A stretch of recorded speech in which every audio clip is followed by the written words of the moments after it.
because I got a comment from Javier today. Javier, you said, hey man, don't know if you're still reading these, but would you recommend your type of lifestyle to someone that is considering suicide? To see your videos bring me a type of joy I know I could never get from the world in which I was born, and to compare this to the life that I'm supposed to live really makes me want to keep fighting for life. Living like this is almost like a form of suicide where you don't kill yourself. A form of suicide where you keep living. Because, you know, you pluck yourself out of the world. What our definition is of the world, which is, you know, planes, trains, automobiles, the cities. That's our mental limitations of what we think of the world as. But if you look at space imagery of the Earth, and you look at the night side of the Earth, and you see all this darkness, and you see these clusters of city lights, compared to all of the darkness around, cities are very small.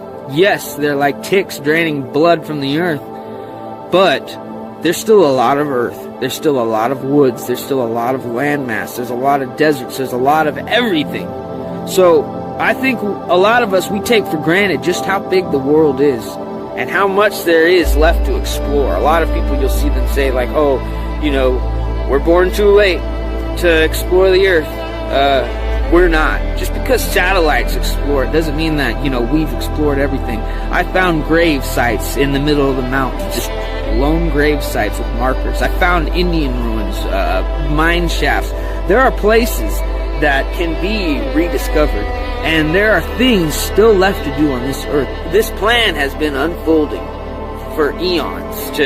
For us to be where we are right now is a gift. You are resetting your mind when you do things like this, and I think that's what's another thing of what suicide really is. Suicide is killing yourself without being born again.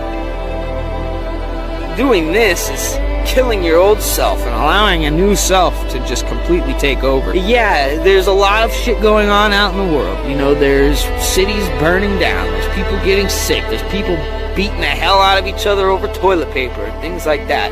But that's such a miniature part of what life is. That's such a tiny little thing, but the thing that's wrong with most of these people is that's all their life is. And when society is your entire life, and society has an illness, you're bound to have an illness in your worldview.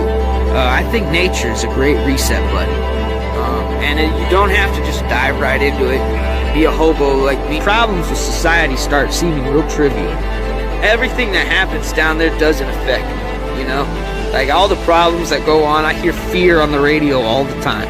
Just breathe the fresh air and be thankful you're alive, because the energy it takes to make these trees grow and this grass grow, and what it takes to make a human heart beat that's beautiful to me. That's why I don't really like a lot of the nihilists.